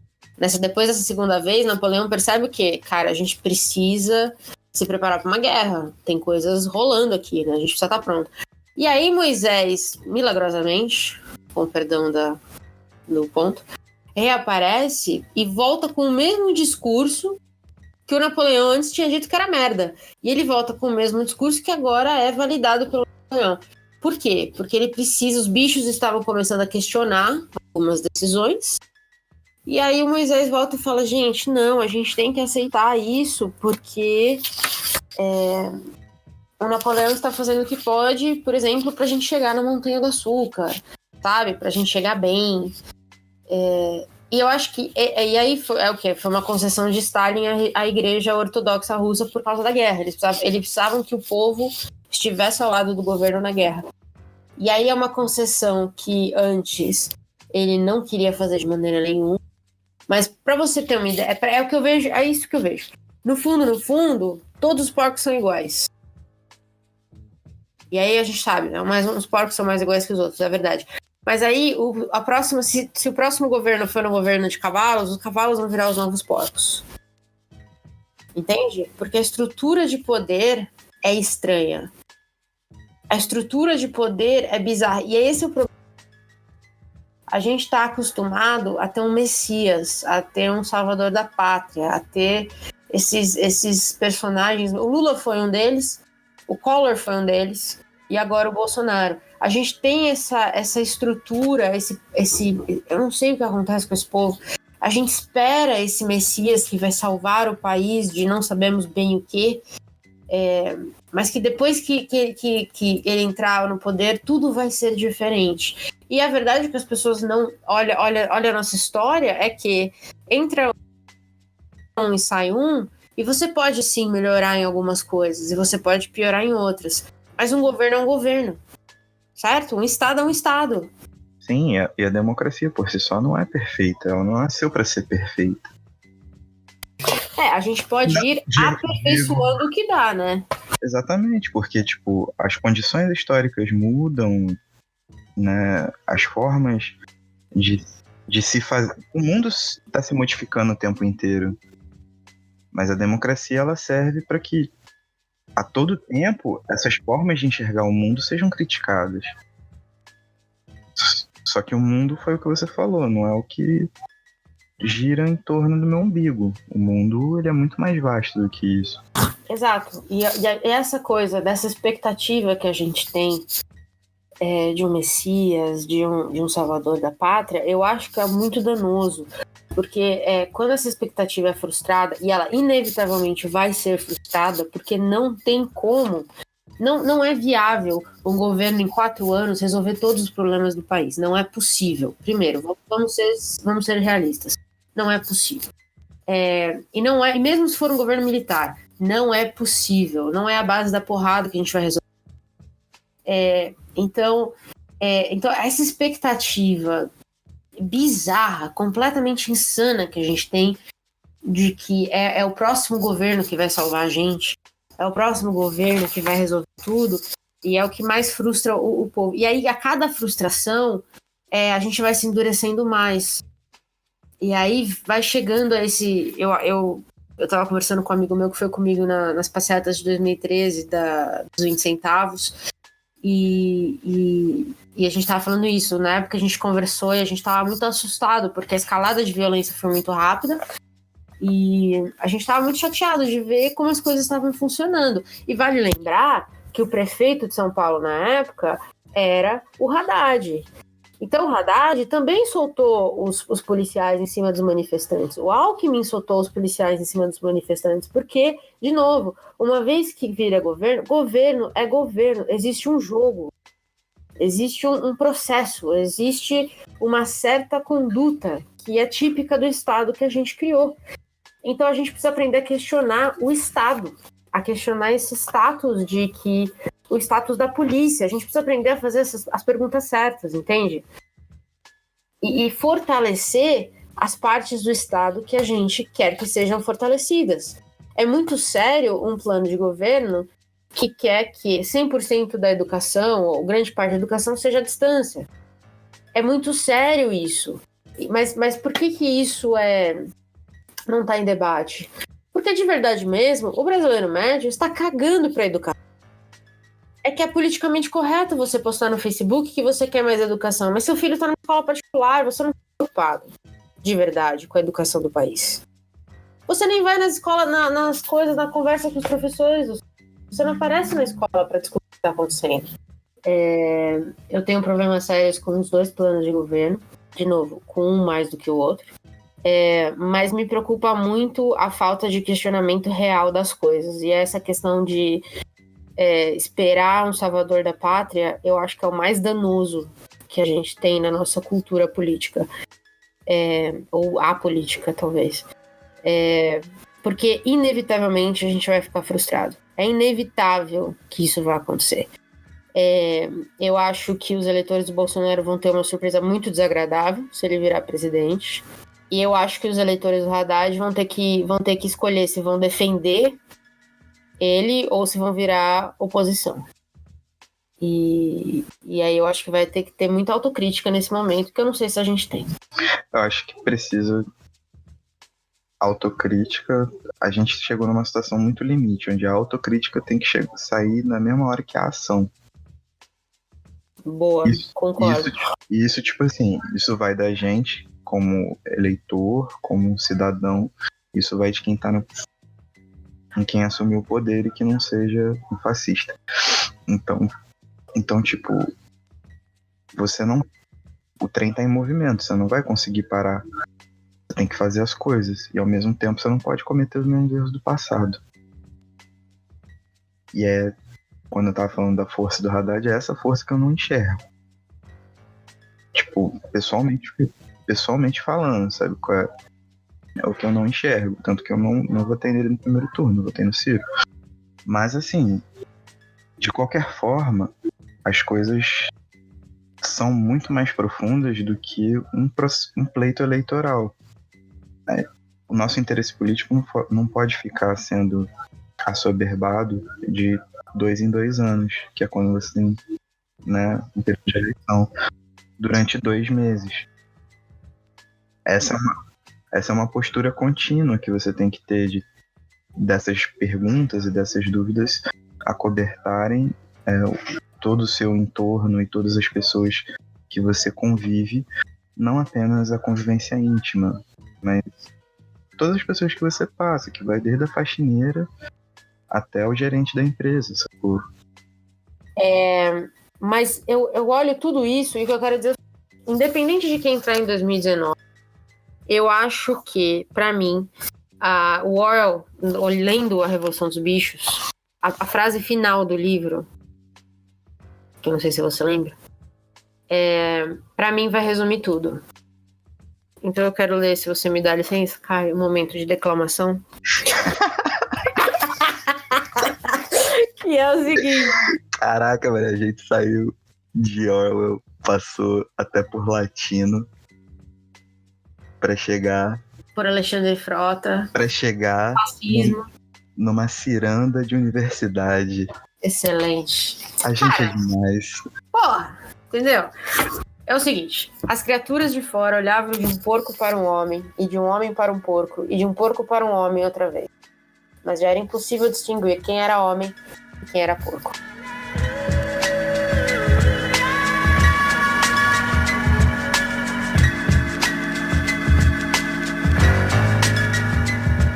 Vocês que sobreviveram a esse podcast, chegaram até aqui, leia Orwell. Leia tudo que você puder do George Orwell agora, antes de sumir das prateleiras, antes de acontecer alguma coisa. Leia mesmo, leia de cabeça aberta, leia com vontade. Leia mesmo. E leia Orwell, leia tudo. Leia, se informe, se atualize. Uma coisa que eu acho importante, que eu acho muito importante, assim, frisar em questão de ler tudo, é você evitar esse consumo excessivo, né, de assim, você carregar sua cabeça de informação, porque a cabeça de ninguém aguenta, mano.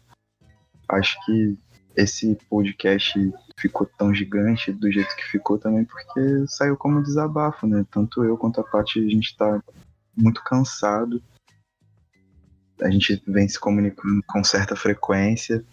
A gente tá cansado, esgotado por tudo que pode acontecer. São previsões e a gente não sabe como as coisas vão se arrumar ainda.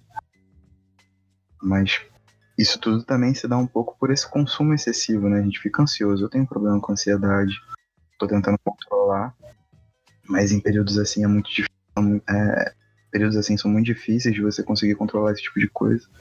Mas tô tentando. Acredito que, você também deve passar por algum bagulho assim. Onde tensas. Então, consumam informação, mas procurem também não ficar... Cuidar da saúde mental. Ler não é só passar página, tá ligado? Ler é uma atividade bastante complexa de você, né, digerir tudo aquilo, discutir aquilo, procurar referências e... Enfim, uma coisa vai encadeando a outra. Não é você só ficar, Lee Orwell, Lee Huxley, Lee Bradbury, Lee Laranja Mecânica, Lee não sei o que, né? Porque isso aí também não vai te ajudar em nada. Quer dizer, vai ajudar porque você tá lendo coisa boa, mas vai virar um passatempo.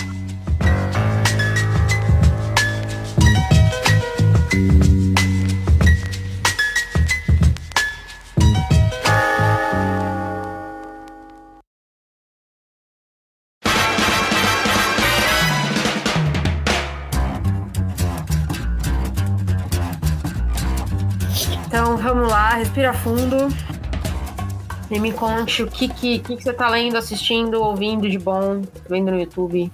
Vamos lá. Primeiro, peguei pra reler, porque eu acho que em tempos assim a gente precisa voltar às origens. Autobiografia do Nelson Mandela, Longa Caminhada até a Liberdade. Boa. lançada pela editora Nova Cultura. Eu acho que está até esgotada nas livrarias, mas você consegue achar com certa facilidade no estante virtual, Mercado Livre ou sebos físicos, né? Eu costumo ver muito Mercado Livre e estante virtual. Mas enfim, nesses tempos de busca pela... Na verdade, a gente está tentando evitar que um mal não retorne, né? Ver um exemplo de um cara que realmente lutou pela liberdade e fez o que fez, pô, eu acho que é fantástico. É uma parada que eu tô lendo até bem devagar, degustando mesmo. Tô na metade, mas tá sendo uma das viagens mais reveladoras da minha vida. De Detetives Selvagens, do Roberto Bolanho. Esse eu tô, assim, degustando de pouquinho em pouquinho, tipo aquele ler 10 páginas por semana. Sim. mas não é por preguiça, é porque... Cara, Bolanho é um maluco que me inspira muito. Essa busca, né? Essa busca dentro da busca do Arturo Belano e do Ulisses pela Cesária Tinagero, né? Que é uma poeta que publicou um poema só numa revista farsa lá. E eles correm atrás dela. E tudo que acontece, como ele narra e como ele vai linkando as coisas a partir da memória. Mano, é fantástico. Tipo, é uma parada que... Eu achei que não teria nada melhor dele que 2666.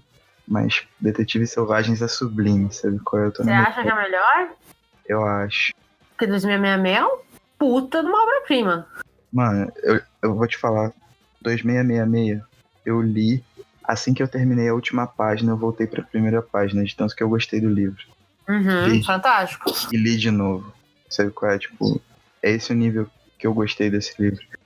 Mas Detetives Selvagens, ele tem um trabalho com a memória que é tão bonito, sabe qual é? Que é tão linkado por aquelas coisas que eu até falei pela nostalgia, né? Tipo, pontos da cidade ou alguns trejeitos dos personagens, sabe?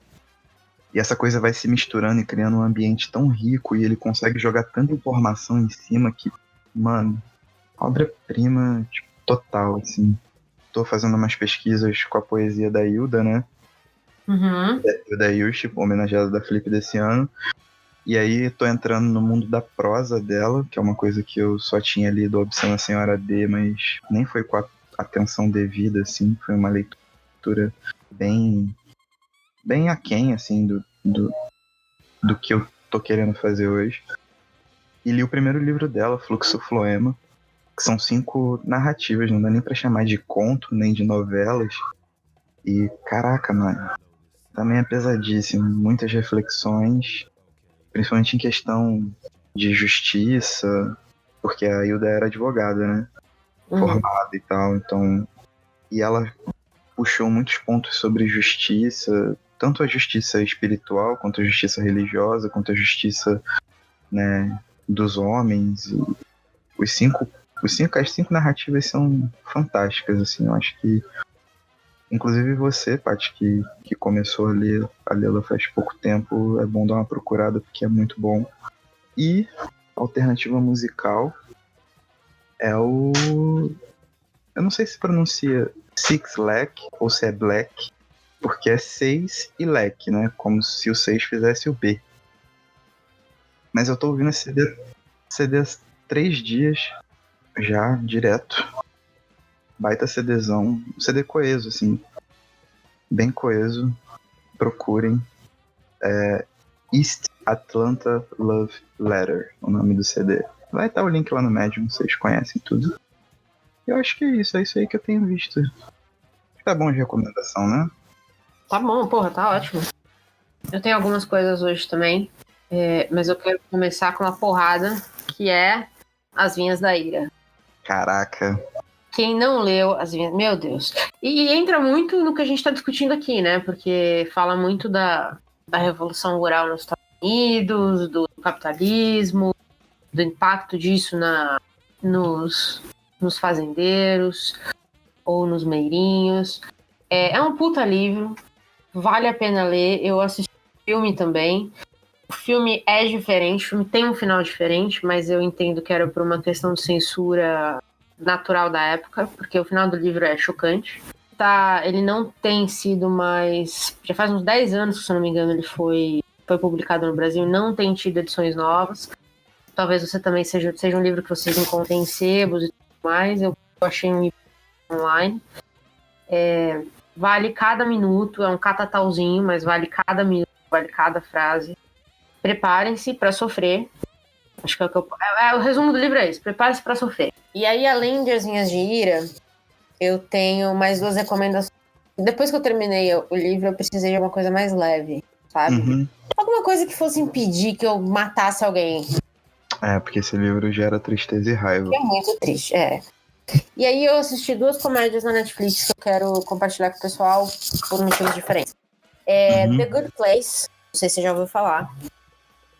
Tá na 3ª temporada. É uma comédia muito boa, curtinha, 30 minutos cada episódio. É uma comédia muito boa sobre a ética, como você se comporta no dia a dia. Que é a história de 4 pessoas que morrem e elas vão... E aí a história começa daí. É fantástico. É para dar risada em volta. Muita crítica social, muita crítica à cultura pop. E aí esse debate sobre você ser ético porque você quer tirar alguma coisa disso, ou seja, ir para o céu, ou você ser ético porque você é simplesmente ético. Então entra um pouquinho nisso que a gente discutiu hoje também. E a outra comédia que eu assisti no final de semana, curtinhos, que é Travels with My Father, que é de um comediante britânico chamado Jack Whitehall. Então ele tem seus 30 anos e a diferença de idade entre ele e o pai é muito alta, o pai tem 77 anos. E então eles têm uma diferença aí, um gap de gerações enormes. Uhum. Então ele leva o pai para a primeira temporada, eles viajam pro Sudeste Asiático e o pai dele é um britânico muito típico, sabe? Muito conservador, muito contra outras culturas, desconhece outras culturas. Então eles têm inclusive políticas diferentes. O pai, por exemplo, votou no Brexit, que é para sair, para se separar da União Europeia, e o Jack não. Então, também entra nisso que a gente discutiu hoje. Você estabelecer esse contato, esse diálogo com as pessoas com quem a gente discorda. E, no fundo, eu acredito que a gente tem algumas coisas que são iguais, não sei. E aí, de novo, você dá boas risadas, você se diverte, enquanto você pensa um pouquinho em como lidar com as pessoas que são totalmente diferentes. Então, assiste, essas 2, são muito boas. Eu acho que The Good Place é ainda melhor, porque tem um scriptzinho muito inteligente e vale a pena se você tem um tempinho aí na vida pra espairecer a cabeça de tudo que tá acontecendo. Eu acho que são 2 séries muito boas pra isso. E com isso, depois, sei lá quanto tempo vai ter esse podcast hoje, gravamos pra caramba, coitado do Gustavo. Caraca, Gustavo, na moral, te botamos numa fria, muito pode. Parceiro. Exatamente. Então, depois, se você chegou aqui até o final, obrigada por escutar a gente. Como sempre, você pode encontrar em todas as redes sociais. E com isso, nos despedimos e até o próximo, né? Que a gente tá preparando aí um bate-papo bem legal. Então, a gente encerra hoje. Eu sei que deve ter sido um podcast um pouco mais pesado do que o normal. Mas eu acho que é importante a gente ter essas conversas, de a gente questionar. É importante a gente continuar falando sobre esses assuntos e não desistir do que é certo. Não desistir da luta. Fechou?